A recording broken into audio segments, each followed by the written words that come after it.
Good morning, ladies and gentlemen. We will now begin our ceremony with a word of prayer.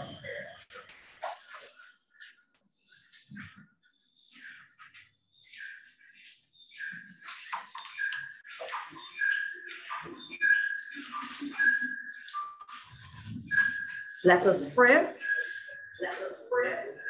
God of grace and glory, as we gather together here, both physically and virtually, we praise you for this day.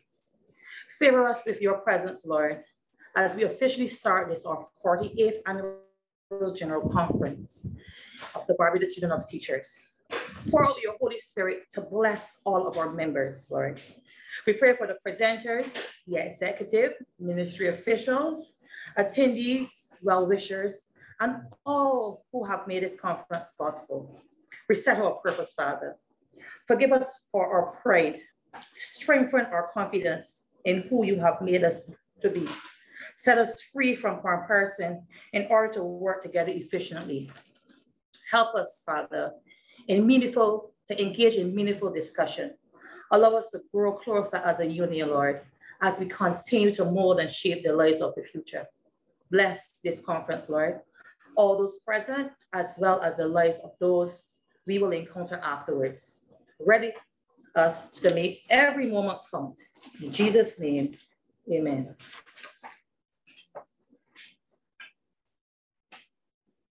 Amen and amen. Chief Education Officer, Dr. Ramona Archer Bradshaw, President of the Caribbean Union of Teachers, Mr. Garth Anderson, President of the BUT, Mr. Rudy Lovell, and other executive members, General Secretary of the Congress of Trade Unions and Staff Associations, Mr. Dennis DePisa, First Vice President-elect of the St. Vincent and Grenadines Teachers Union, Ms. Nicole Martindale, Ms. Kimberly Agard, President of the National Union of Public Workers, Ingrid Burrows, Barbados Association of Medical Practitioners, Valerie Francis Miller, Faye Harris and Marita Harris of the Barbados Nurses Association, specially invited guests, members of the Barbados Union of Teachers, members of the media, ladies and gentlemen. Welcome to our 40th Annual General Conference, which is being held under the theme, Strengthening Trade Unionism Amidst Current Global Challenges. As we meet today, we know that there are many challenges facing us as a trade union movement, and we will explore these issues as we go into our conference this year. At this time, I will ask our brother Julian Pierre to read those solidarity messages sent by our fraternal organizations.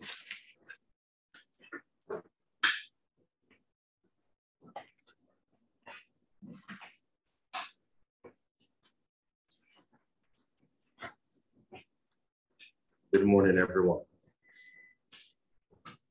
Greetings comes from the Caribbean Union of Teachers. The Caribbean Union of Teachers congratulates the Barbados Union of Teachers on its 40th annual general meeting. The challenges faced by teacher trade unions are immeasurable, yet the BUT continues to show its resilience. The CUT also congratulates the BUT for its continued support of the CUT. The contribution of the BUT continues to advance the work of CUT throughout the region. The theme for your meeting, Strengthening Trade Unionism Amidst Current Global Challenges, is apt for this period. We are sure that your deliberation will help to solidify the action plan of the BUT and its understanding of the role of the union during the current global challenges. The CUT wishes BUT a successful 48th Annual General Meeting. Solidarity forever. Fraternally yours, Dawn Howell, General Secretary.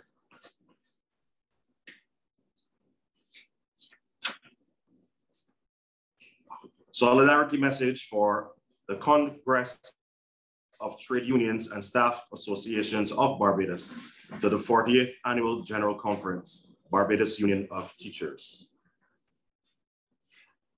The selection of the theme, Strengthening Trade Unionism Amidst Current Global Challenges by the Barbados Union of Teachers for its 48th annual General Conference provides the opportunity for its membership to examine how labor can go about the process of transformation. The regrouping, rebuilding, consolidation, adapting to digital technologies in the workplace and in the operations of the trade union ought to stimulate the discussion today on going forward hereafter. The BUT, as a teachers' trade union, ought to concern itself with the introduction of digital technologies in the workplace, the impact and changes these have for the teaching and learning process, the conditions of work for teachers, the organizing, mobilization, and communication with the membership. The BUT must undertake to reassert itself as representative voice of the teachers. In working to maintain this status quo, the union must heighten its visibility, strengthen its systems, structures, and capacity to deliver. It is mission critical that it places significant attention on the training of its shop stewards. If it is that the BUT must galvanize support and strengthen its role as a leader in education reform, it is imperative that it maintains a strong advocacy and engagement with other national stakeholders. It is through the building of alliances with social and political actors, and by giving support to the C2SAB in its engaging at the level of the social partnership, the public debate and national decision-making can be influenced. The general observation is that if trade unions are to strengthen themselves and have the capacity and capability to respond to global transitioning, their effectiveness will be dependent on the integration, inclusion, participation, and education of their membership. Additionally, there must be an insistence on regular communication between the trade unions and the employer and/or agent of the employer. The maintaining of consistent and timely communication and dialogue between workers' organizations, workers' representatives, and employers is an imperative one for the successful delivery of the mandate of workers' organizations. In an age where there is a propensity on the part of young workers not to become unionized, trade unions must undertake to get back its first principle of the organizing of labor. Based on global statistics, the outreach to work must be addressed as a matter of urgency. Statistics 2020 reveal that 18% of the internet users are 18 to 24 years old. 32% fall between 25 and 34 years. 19% are between 35 and 44 years. 14% are between 45 and 54 years. 10% are between 55 and 64 years, and 7% are over 65 years. Finally, trade unions ought to guard themselves from being engaged in collective bargaining exercises. These present their own challenges when compared to the physical collective bargaining meetings. According to the experts, Marco Herberg, 2018, the art of collective bargaining incorporates factors such as reading and gauging of emotions, facial expressions, and body language by both parties. For trade unions who are usually in the weaker position, these factors assist them in communicating, motivating themselves, and strategically overcoming conflicts, and in reaching an agreement, all of which is taken away by virtual collective bargaining. Mr. Chairman, on behalf of the Congress of Trade Unions and Staff Associations of Barbados, I extend greetings and best wishes for a successful 48th Annual General Conference. Dennis DePisa, General Secretary.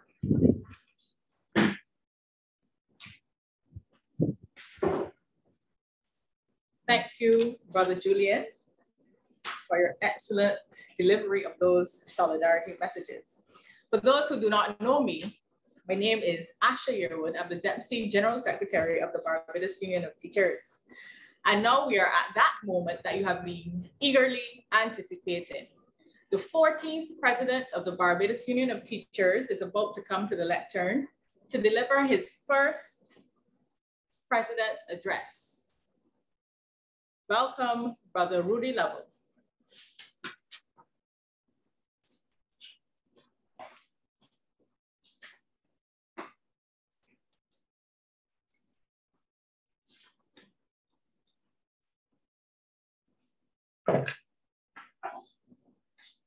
Good morning, comrades. Dr. Ramona Archer Bradshaw, Chief Education Officer. Mr. Garth Anderson, President of the Caribbean Union of Teachers. Mr. Dennis DePisa, General Secretary of the Congress of Trade Unions and Staff Associations of Barbados. Ms. Nicole Martindale, First Vice President-elect of St. Vincent and the Grenadines Teachers Union. Ms. Kimberly Agard, President of the National Union of Public Workers. Ms. Ingrid Burrows, Barbados Association of Medical Practitioners. Mrs. Valerie Francis Miller, Ms. Faye Harris, and Ms. Marita Harris, Barbados Nurses Association. Specially invited guests, members of the Barbados Union of Teachers Executive, members of the media, ladies and gentlemen. Welcome to the 48th Annual General Conference of the Barbados Union of Teachers. Today, I greet you as the President of the Barbados Union of Teachers, a position entrusted to me by the membership on February 5th, 2022, during the by-election. I would like to thank you for your overwhelming support during my tenure thus far. I also extend thanks to the executive members of the Barbados Union of Teachers for their support, personnel from the Ministry of Education, Technological and Vocational Training, and all those who contributed to various aspects of the BUT over the year in review. Having served in this capacity for only 2 months, one may be tempted into believing that my address should only reflect this time at the helm. While my time as president has been brief, my stay on the executive has been for the duration of the elected term. Therefore, I will attempt to address some of the issues faced by the membership during this time and share my vision for the union. Due to COVID-19 and the challenges it presented, this year has been an unprecedented year with new challenges, which has led to innovation from the Barbados Union of Teachers. Firstly, online teaching was a burden to many, if not all, in the teaching fraternity. Having to marry the delivery of education with providing for one's family, who were all seeking refuge in the same home from the dreaded COVID-19 virus, was difficult. Teachers complained of continuous internet challenges, even when they were sitting right next to the modem. Teachers also faced difficulty navigating various platforms due to the limited training provided. Additionally, there were unrealistic expectations by some principals and parents who believed that teachers were on call 24 hours a day. Given these challenges, it would be remiss of me if I did not address the blatant disrespect heralded at the teachers' unions, who on the 18th of January 2022 were accused of trying to derail the return to face-to-face classes for the nation's children. The BUT was part of discussions held over the past year relating to a return to face-to-face classes. At no time did we derail or sought to derail any attempt to return to the face-to-face classroom. If we were guilty of anything, it must be of repeating the fact that we were willing to return to face-to-face classes when it was safe to do so. This fact was supported by the Chief Medical Officer, who on several occasions advised the Ministry of Education, Technological and Vocational Training against a return to face-to-face classes. This was due to the high number of COVID-19 infections present among members of the population at the time. One such occasion was January 24th, 2022, when the start date of school was pushed back, with January recording a daily high of 900 plus cases and around 15,000 cases for the month. Additionally, during the discussions related to a return to face-to-face classes, it was the opinion of the BUT that the Minister of Education attempted to crush the power of trade unions simply by engaging in dialogue with workers, while the dialogue with workers' representatives was ongoing. The BUT is opposed to this practice and has lodged an official complaint with the head of the public service, Dr. Louise Woodruff, on the 4th of March 2022, during a meeting with the Ministry of the Public Service and Trade Unions. Rest assured that the BUT will follow up on this complaint. Thankfully, we have returned to the classroom.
Oh, please accept our apology for that technical glitch. And I continue. Thankfully, we have returned to the classroom. On return, members were encouraged to highlight challenges faced in the working environment. One such challenge was the fact that some principals were insisting that teachers take lunch from 2 to 3 p.m. And some even insisted that teachers do not get lunch. please be reminded of the Education Regulations, number 33. A school, and I quote, consists of 2 instructional sessions with an interval of not more than 60 minutes between the first and second session, end quote. Furthermore, the General Orders 1.3.2, number 6 on the breaks, noted that, and I quote, all schools have 2 breaks. Thus, teachers in all schools have an aggregate of at least 1 lunch per hour, end quote. Additionally, according to the International Labour Organization, ILO 2015, and I quote, lunch breaks are breaks organized during the working day by pausing the work to rest, eat, or other needs, end quote. Nevertheless, we appreciate that these are challenging times. Therefore, teachers were asked where possible to eat lunch with their classes to assist with the smooth management of the school plan. Furthermore, there's a continually vexing issue relating to the late and non-payment of increments to teachers. There is the belief by some people that teachers do not need money. As having completed their studies or when increments are due, some believe that teachers should be happy they have a job, while the prolonged wait to receive what is due to them adds to their financial burden. This must stop and should be addressed as a matter of urgency. In our first meeting for over 2 years with the Ministry of Education to address member issues outside of COVID-19, the Permanent Secretary has indicated that this issue is urgently being addressed. We are hoping that this intervention will eliminate the mental issues that have been derived due to this concern. Having mentioned our meeting with the Ministry of Education, please note that only 1 hour and 30 minutes were allocated to the BUT to ventilate our issues. We are hopeful we can return to previous times when meetings will last more than 3 hours, allowing for full discourse on the issues at hand. The issue of seniority in the teaching service continues to be problematic and was made worse by the implementation of the 2016 Public Service Qualifications Act. No one seems to know who is senior to whom or how seniority is arrived at for acting positions.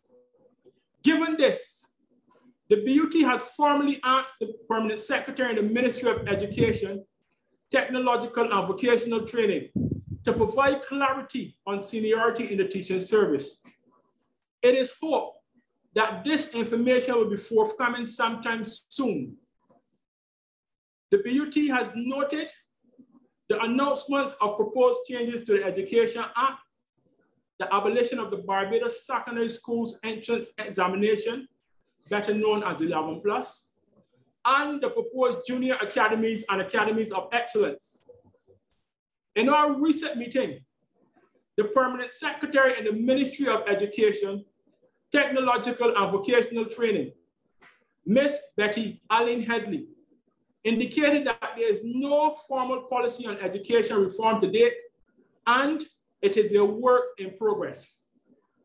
The Permanent Secretary, along with Dr. Ida Mae Denning, Director of Education Reform, noted that a green paper is being prepared and first must be approved by the Cabinet of Barbados. They assured the BUT executive that consultation will be forthcoming and will contribute to the formation of the final document, which will be a white paper. Since January of this year, the BUT's Education Reform Committee has been meeting, and high on our agenda is the creation of a research paper on education reform, which will provide information for our dialogue with the ministry when that time comes. Rest assured, the executive intends to fully ventilate this issue to ensure your rights and conditions of service are not eroded. Unfortunately, the teaching population continues to be plagued with health and safety issues. With teachers in a recent survey conducted by the union, highlighting several long-standing issues at both primary and secondary schools. These include insufficient and unsuitable bathroom facilities, toilets without seat covers, poor ventilation, inadequate lighting, mold, mildew, and fungus, coverage, unsuitable teacher furniture, issues with the water supply coming from the water tank, open roofs which allow pigeons to nest, which causes the corridors to be covered with bird mess, rodent infestation, lack of general workers affecting the proper cleaning of the environs, windows that cannot open, windows that cannot close, unclean working surfaces, slippery areas along corridors and stairs, inadequate seating in staff and lunchrooms, termite-infested furniture, lack of security guards, and the failure of principals and others in authority to acknowledge the presence of occupational safety and health issues in schools. The BUT does not want to see a recurrence of what transpired at the Louis Lake Secondary School. And we are hoping that the issues highlighted at the Lester Vaughan School, Sharon Primary School, and the Lawrence T. Gay Memorial Primary School before the onset of the COVID-19 pandemic have all been rectified. These issues will be monitored closely by the Barbados Union of Teachers.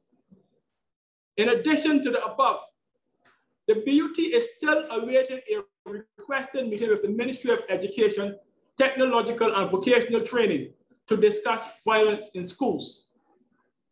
One wonders if workplace hazards faced by teachers have contributed to the many deaths recorded within the teaching population or shortly after teachers would have retired.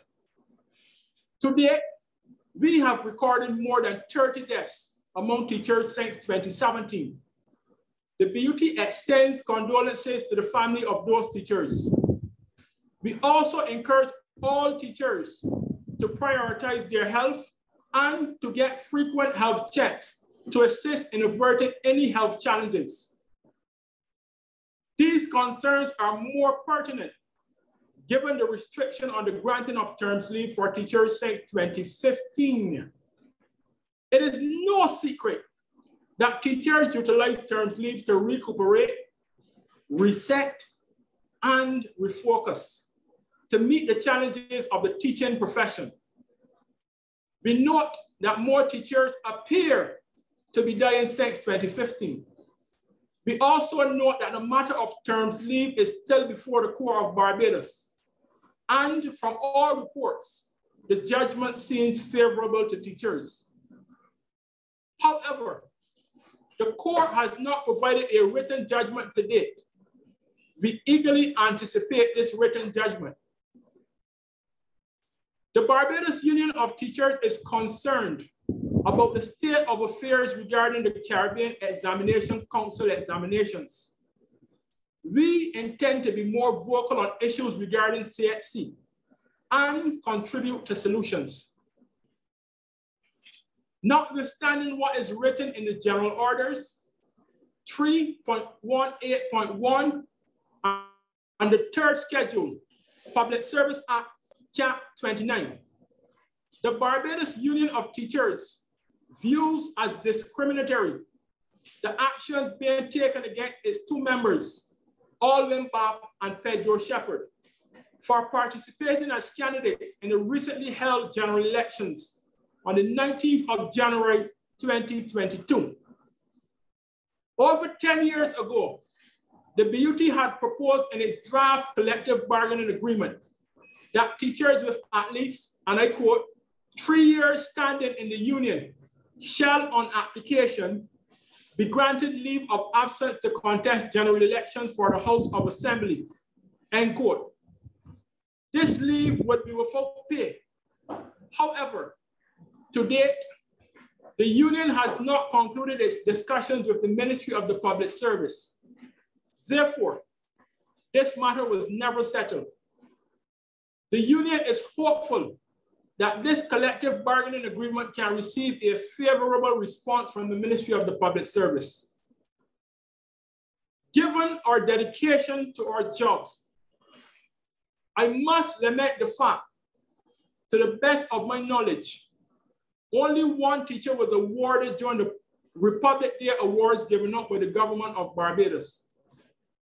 This was the case, even though many heralded teachers as heroes, given the challenges parents face managing their charges during online classes. The BUT extends congratulations to Mr. Mensia Crookendale on his award of the Barbados Serving Star, and looks forward to more teachers being awarded in years to come.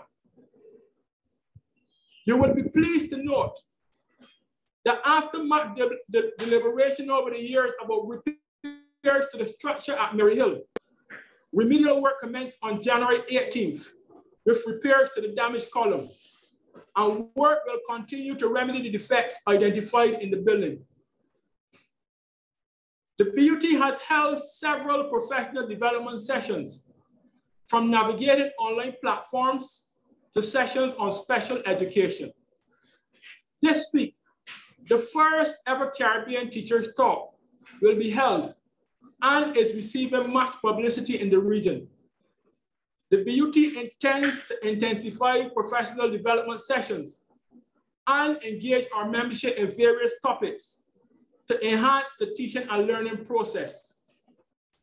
Shortly, the BUT will commence training with a cohort of teachers in special education using a kit purchased from Michael University College of Jamaica.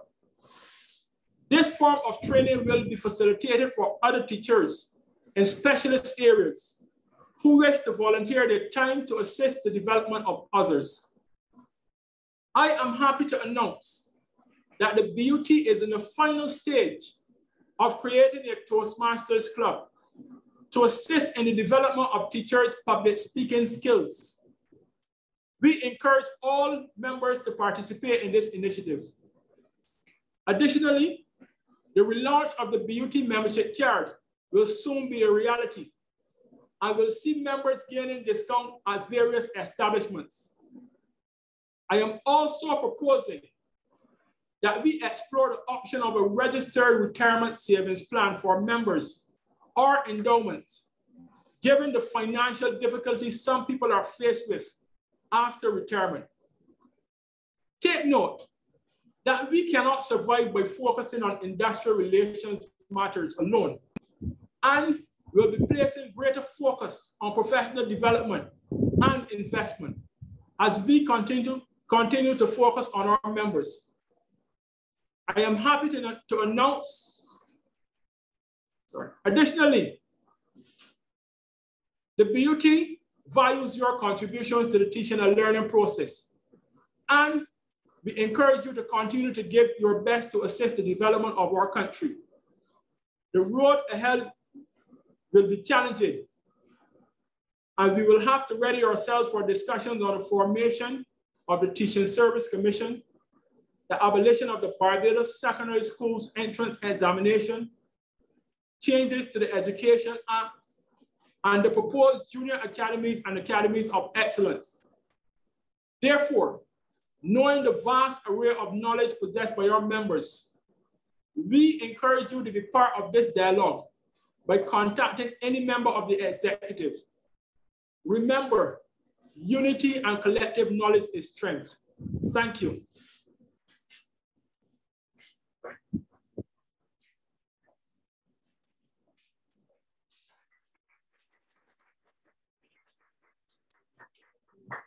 Rudy.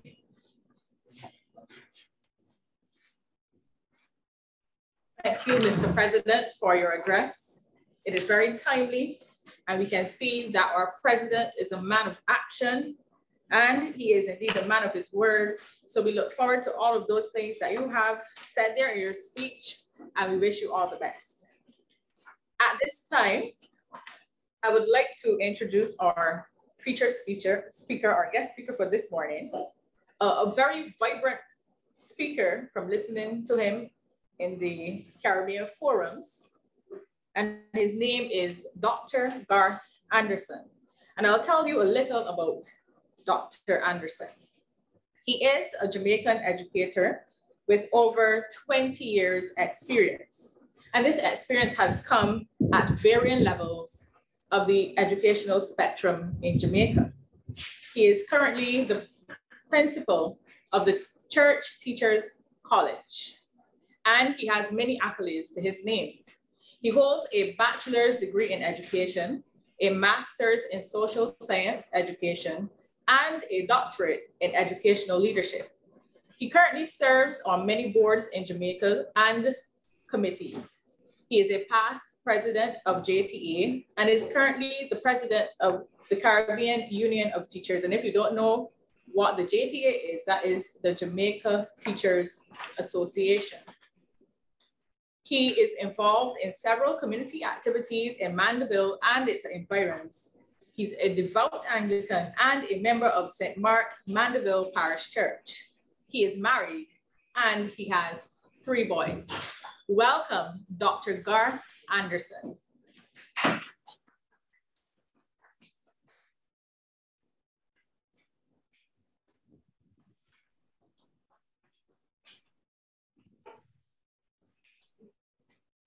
Thank you very much, Madam Deputy Secretary General. Are you hearing me? Are you hearing me?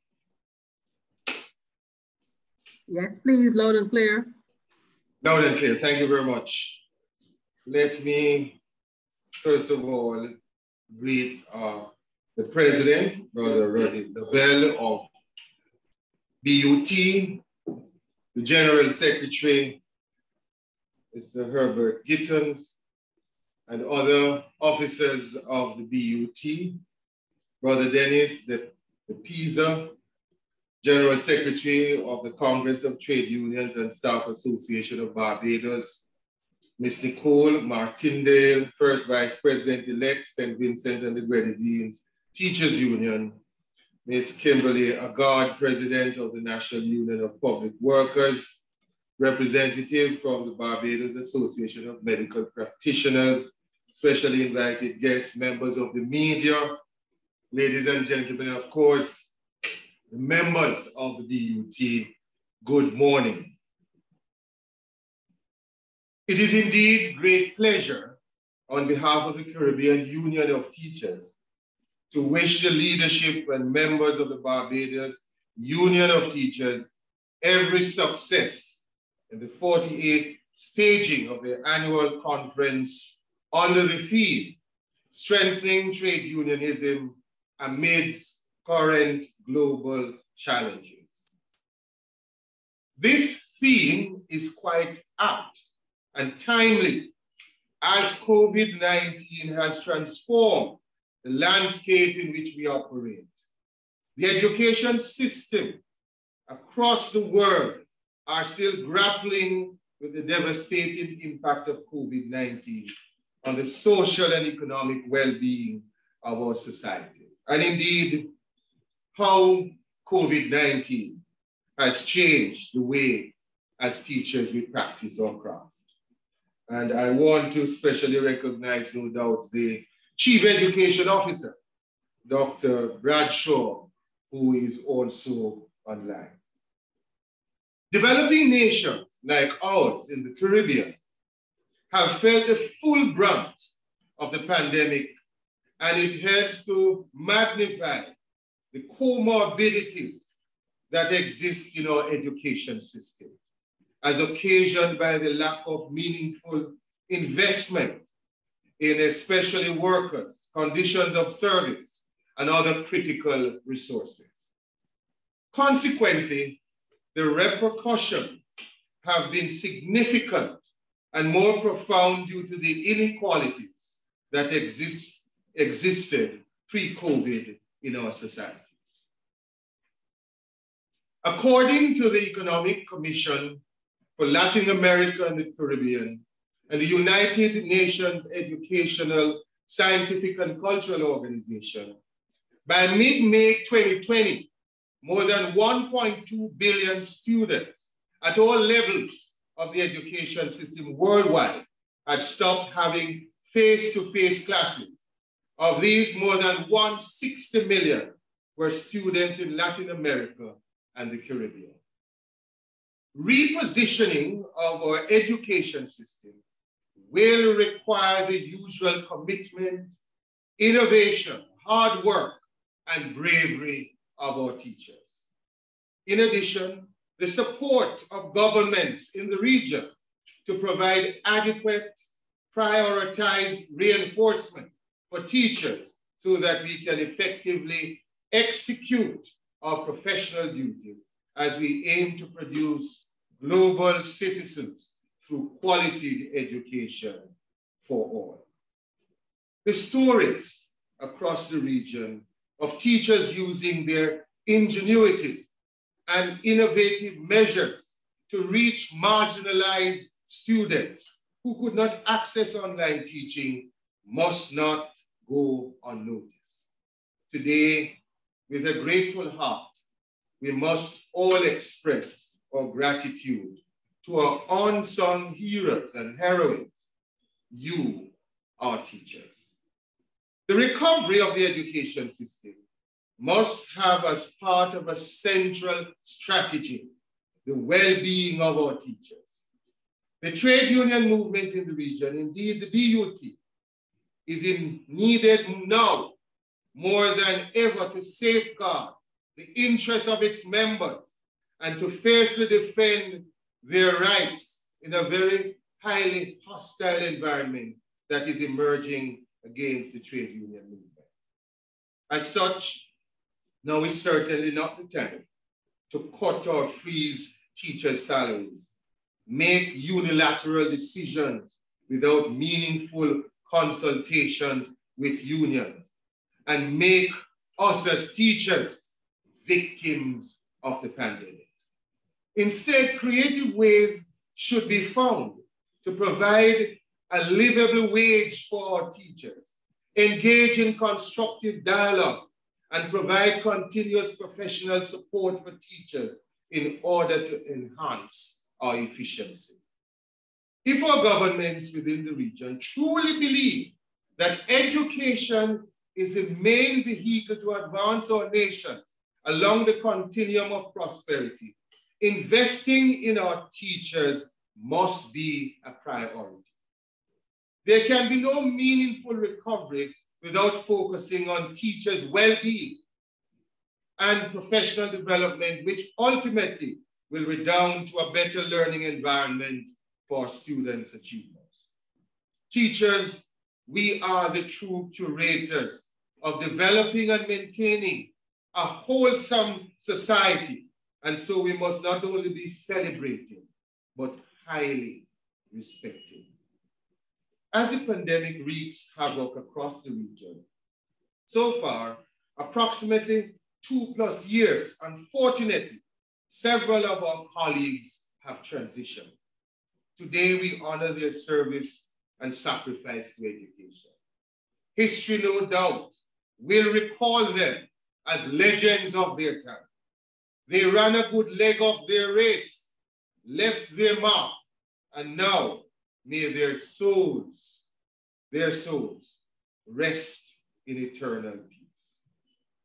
As you meet for your annual conference, we must never allow the vexed issue of forced vaccination to escape us. We have seen where democratically elected governments of our region have taken active steps to violate the human rights provision of our teachers. Let it be known that the CUT is diametrically opposed to mandatory vaccination. While we appreciate the imperative of face-to-face instruction and the delicate balance that must be found in controlling COVID-19 as a public health emergency and returning to some level of normalcy, this cannot be at the expense of breaching the rights of our teachers using such a draconian approach. The CUT is in support of the use of vaccination to curtail the spread of COVID-19, but teachers must be given the choice to decide what enters their bodies, not governments. How can we forget our brothers and sisters in St. Vincent and the Grenadines, in Belize and elsewhere? Injustice against one is injustice against all. Mandatory vaccination will only serve to alienate, divide, and create a toxic environment that will not be supportive of the recovery we so desire in the education system. I therefore urge governments in the region to invest in educating our population as to the efficacy of these vaccines and work to build public trust around their safety. As I prepared to share with you today, I question whether the traditional responsibilities of teachers' unions are changing in the region. In attempting to answer this question, it must be noted that there has not been a single tradition in the representation of teachers in the region. The fact is that there have been two traditions in the representation of teachers. These two traditions have been reflected in the names teachers' organizations have called themselves. The use of the term union is embedded in the tradition that the trade union movement and its mission are to defend and advance the rights of workers through collective bargaining processes. In this regard, collective bargaining and negotiated agreements concerning salaries and conditions of service have been a central focus of union representation.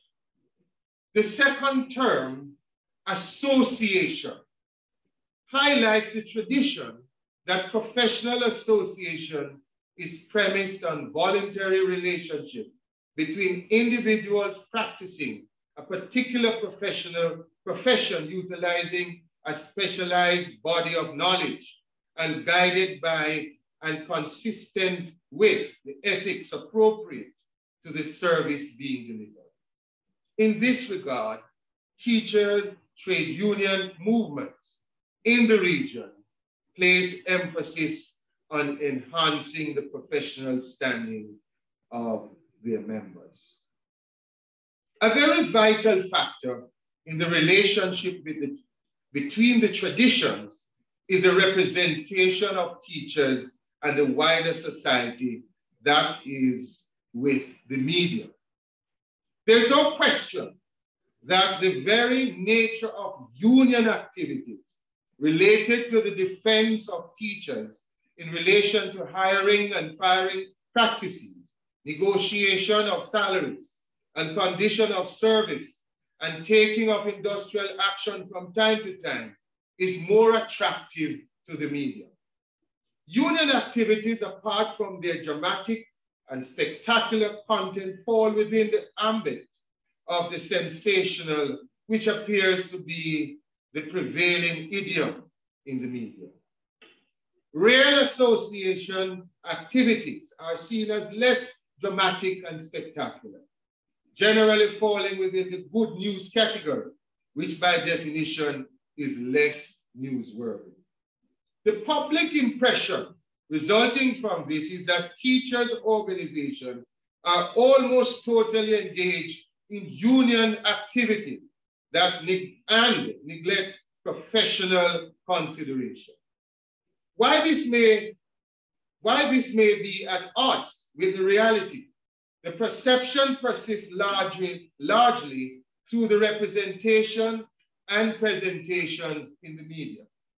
In times in which the union tradition is out of favor, the consequence of such public perception could be negative responses with respect to the teachers and their organization. Combating this assessment based on media coverage is an uphill task. Consequently, as unions, we must pay attention to our communication portfolio and how we get our messages out using both traditional and emerging media sources. The media can be our friend, but also our enemy. It is a fact that teachers' unions very often find it difficult to determine whether to place emphasis on the union activities, that is forcefully defending the rights of teachers, or to pay attention to the professional advancement of members. Truth be told, a delicate balance must be maintained. I will never forget, in discussing the Jamaica Teaching Council bill, a former Minister of Education said to the JTA, there is no way a professional body can be in bed with the union. Critically, as you consider strengthening the trade union work of the BUT, the leadership and membership must first clarify what constitutes the responsibilities, the core responsibilities of the BUT. This requires a careful analysis of mission and vision. Implicit in the theme guiding the conference is a recognition that the trade union movement has been seriously affected by the COVID-19 pandemic, among other factors. Just as the future of work is uncertain, so is the future of trade unions. Globalization, demographic, environmental, and technological changes are changing the labor markets of today and will determine those of tomorrow. In addition, COVID-19 crisis has exposed and aggravated existing challenges. The adoption of digital technologies in the workplace, the economy and social sphere took center space following the outbreak of COVID-19. And the associated changes in the world of work characterized by teleworking, social distancing, and COVID-19 health protocols. And I'm sure educators can in fact associate with the impact of technology on how we practice our craft. And by extension, the implications and conditions of service. New ways of doing business were necessary to control the spread and impact of COVID-19. This situation was also particularly applicable to workers and their organizations. The internet and systems that were accessible online became pivotal to the daily functions of trade unions. Globally, trade union membership has been going down over time. And with that, trade unions' ability to organize, and service workers. Considering the importance of the trade union, it is most critical that forward-thinking leadership is needed to strengthen and embark on the revitalizing process, wherein trade unions find innovative tactics and form coalitions to represent all workers. In other words, the BUT must seek to engage other union movements in your context to leverage resources and benefit from the collective thinking and will of others who share similar objectives in order to get the best deals for our members. Despite the aggravated circumstances occasioned by COVID-19, the trade union movement in the region remains strong and resolute. In fact, statistics will show that outside of Africa, Central America, and the Caribbean, all numbers for all different types of trade unions have been slipping down. So we have something to safeguard and to celebrate. Constantly advocating and representing members in various ways, very important. Today, I want to commend the BUT for its relentless struggle in giving the best representation to its members. Whereas the pandemic has laid bare the many dimensions of decent work deficit in the world of work, workers have also relied on trade unions to enhance job and income security and access social protection. These, I am sure, the members of the BUT can relate to. Despite all the restrictions during the pandemic, the teacher trade union movement in the region assisted many members and their families in different ways, ranging from legal advice, setting up of emergency funds, awareness-raising campaigns, modified training programs, and advocacy on matters related to COVID-19 using the various social media platforms. In addition, trade unions have found innovative ways to reach out to new members, because we need new members and young members to revitalize and contribute to crisis response through social dialogue. The use of technology in the communication process with membership is yet another imperative that we must continue to invest in as a means of remaining on the cutting edge of membership engagement. Our members are demanding quick responses and connectivity. It is no doubt one way to best engage younger members who do not have or care to attend face-to-face meetings.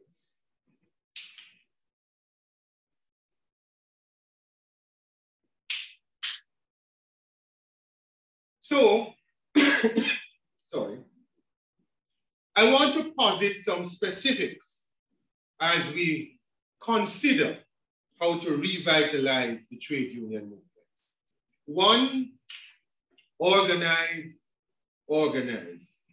and servicing our members, especially young members. Succession planning is important. Our failure to strategically identify and train second-tier leadership can come to haunt us in the future. Those who lead today have a moral responsibility to plan for tomorrow. We must know when to pull the curtain down on our leg of the race. We must never yield to the temptation to think that the union cannot move on without us. In fact, if you are the only one that can lead the movement, it would be a clear indication of a failure of leadership. Renewal of thinking is important to the revitalization process. Speaking and acting as one, especially at the national and regional levels. Unity of purpose for those who lead and follow is vital. A house that is divided within itself must fall. The strength of the trade union movement lies in our ability to act as one unit. This is not to say that there will not be disagreements and opposing views on issues. In fact, these should be encouraged, but not at the expense of a united collective force against the powers that be. Splinter groups, multiple unions, factions dissipate our energies, dilute our influence, and reduce our effectiveness. Thirdly, ensuring sound internal governance through a transparent set of rules that governs the mandate, management, elections, and activities of trade unions. Good corporate governance practices must be the hallmark of the stewardship of those who lead at all levels. This is important to build trust among the membership and build our social capital in the wider society. Strengthen effective and inclusive social dialogue on the issue of today and tomorrow is very, very important. Provision of social services to the membership. Our members are demanding more services from those who lead. Services relating to medical, educational, and counseling assistance. In order to remain viable, we must seek to cater for the whole teacher, recognizing that member satisfaction matters.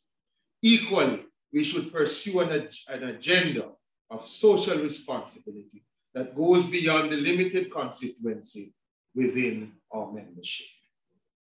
Widening our agenda as union. As trade unions, we deal daily with a whole range of traditional issues, such as wage negotiation, pension benefits, collective bargaining, health and safety, working conditions, and many other things. With an increasing complex employment reality to address, we will have to extend into other areas of intervention and social dialogue to wider socio-economic policies. This means moving from activities centered only on labor institutions towards an understanding of employment issues in a larger economic context. We must create new and creative actions. To influence national policies, employment policies, as unions, we cannot only rely on traditional industrial relation structures. We have to rethink, get proactive, and diversify our means of intervention. In countries that have a forum bringing together all national employment policy stakeholders, trade unions should be as active as possible. This provides the best channel for us to raise our concerns about employment.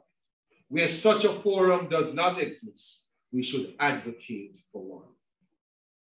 Building coalition.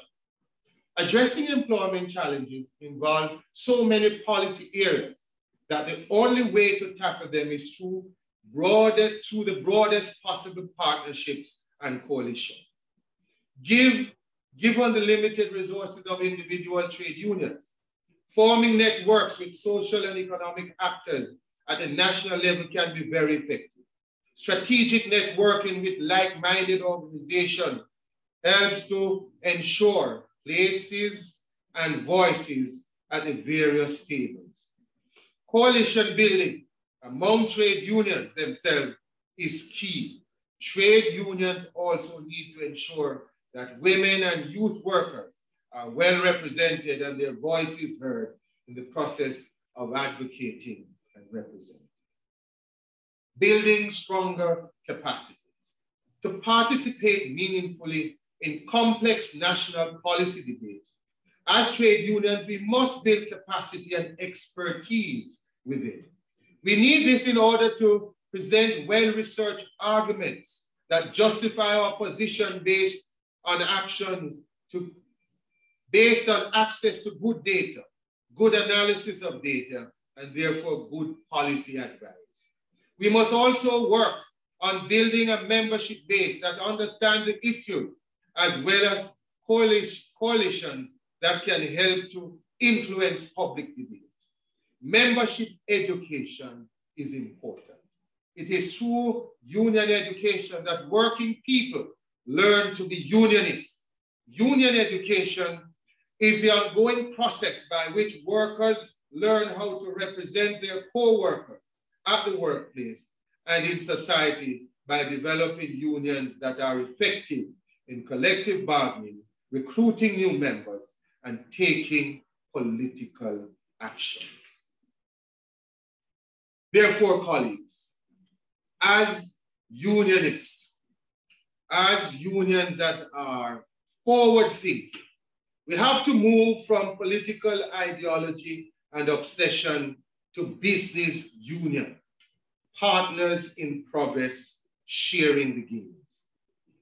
We have to move from protesting organization to partnering organization. We have to move from bureaucratic organization to democratic and service organization. We have to move from complacency to struggle. We have to move from power hunger to service orientation.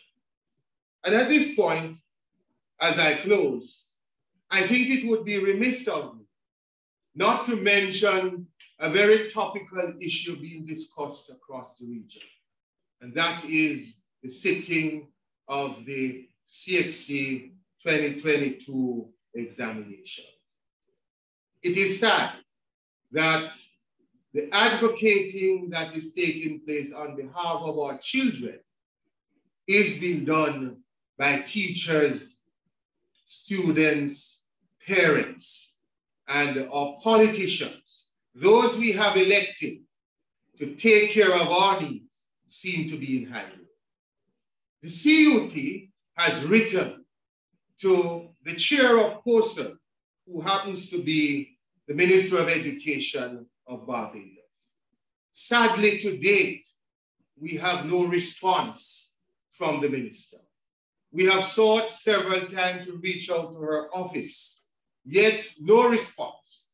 And so CXC is moving on, business as usual, a law unto itself. And I dare to posit an organization that seems to be suffering from a serious constipation of ideas. Last sitting, we had the same challenges. COVID is still with us.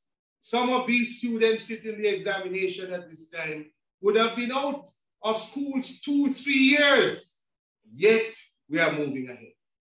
But we are hopeful that the ministers of education across the region who have a constitutional responsibility to take care, to have an interest in the well-being of our students will step up to the plate. They cannot allow CXC to continue the way they are going on at this time, as though normalcy has returned to our education systems across the world. And so I'm using this medium to call on the Honorable Minister K. McCanny that the CUT is awaiting a response so that we can seriously discuss the injustice on the way to our students who are not properly ready for the exams.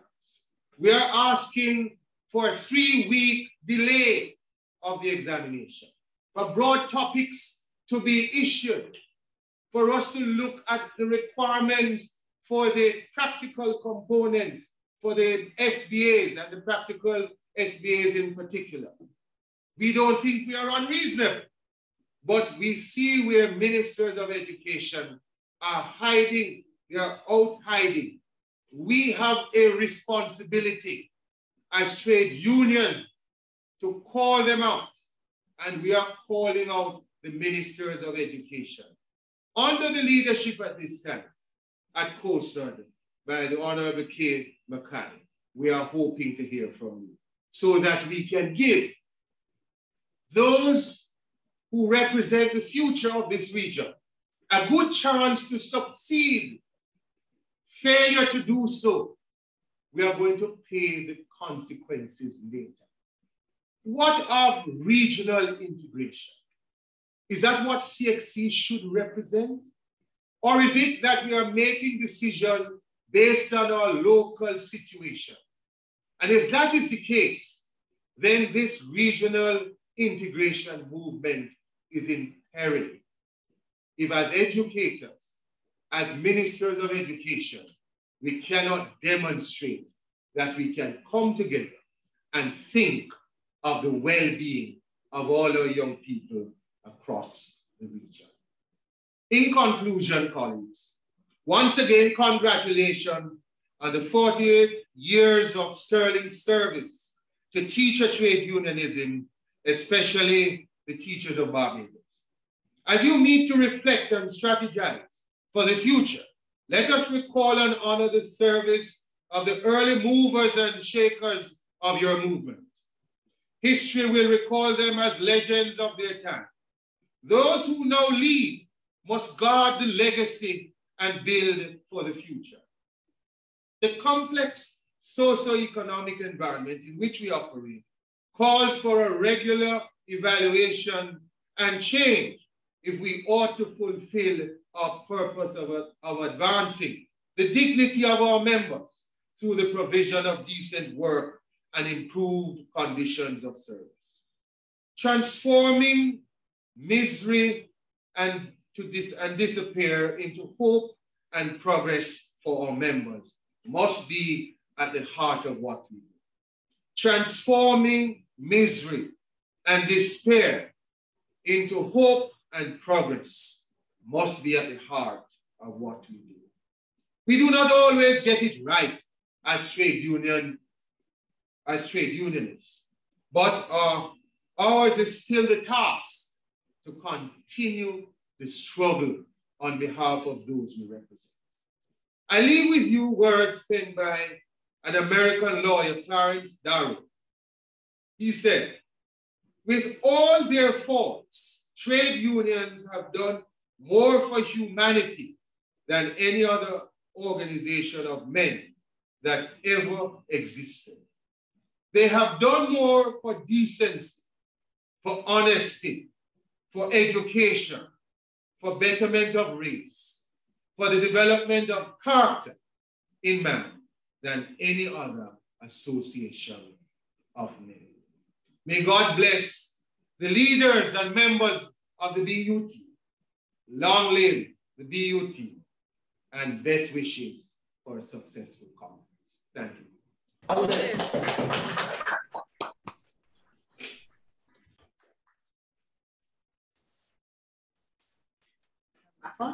Yeah.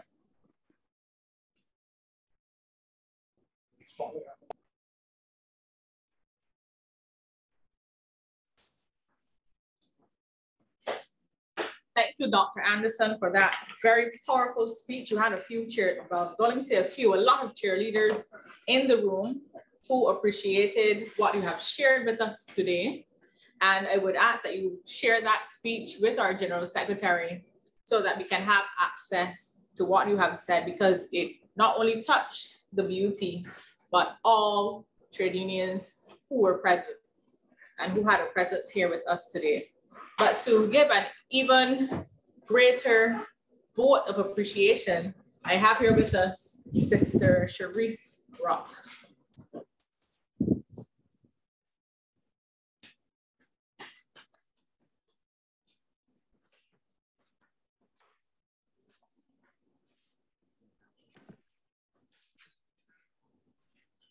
Good morning, everyone. President of the CUT, Dr. Garth Anderson, President of the BUT, Rudy Lovell.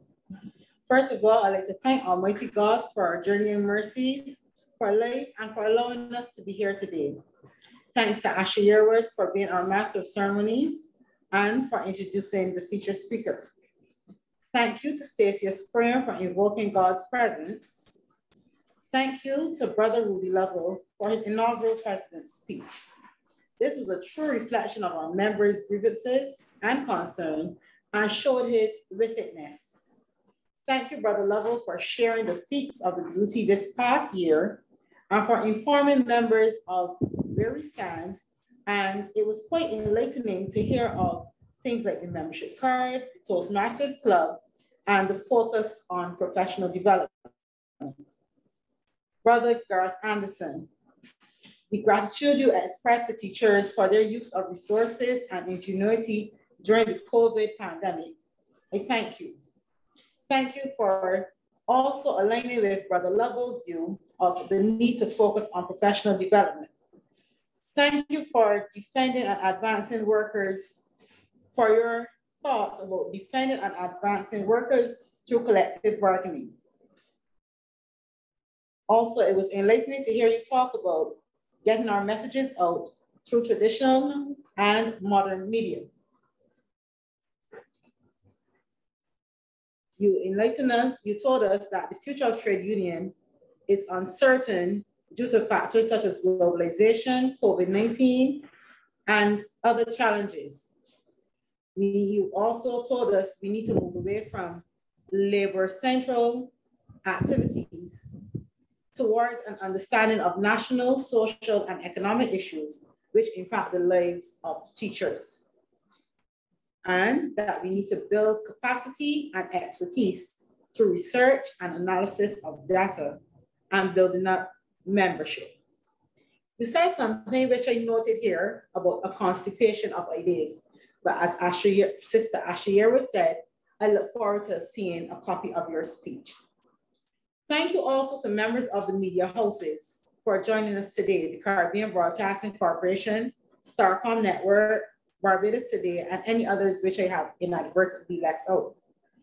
Thank you to the representatives of the Barbados Association of Medical Practitioners, the Barbados Nurses Association, and other sister unions, including the St. Vincent and Grenadines Union. Finally, I would like to thank all members for taking time out of their valuable vacation to join us this morning for the 48th conference. To anyone who I have omitted, I thank you.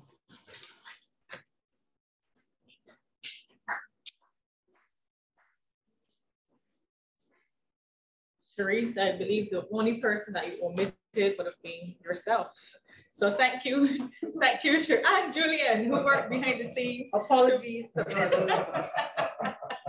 who were not Lovell. Julian and the other executive members who worked behind the scenes to ensure that we had a seamless production this morning. Okay, so we're gonna break for about 15 minutes. What time do you have, Julian, on your device? So it's 11:02, so we're gonna resume at 11:20. And I want to remind you that this is a members only session when we resume our business session of the annual general conference. So members only will be allowed in this session. And we are going to resume at 20 minutes after the hour of 11. So I look forward to seeing you then. And Brother Lovell will take the helm or the reins of our meeting at that time. Thank you for being here, everyone.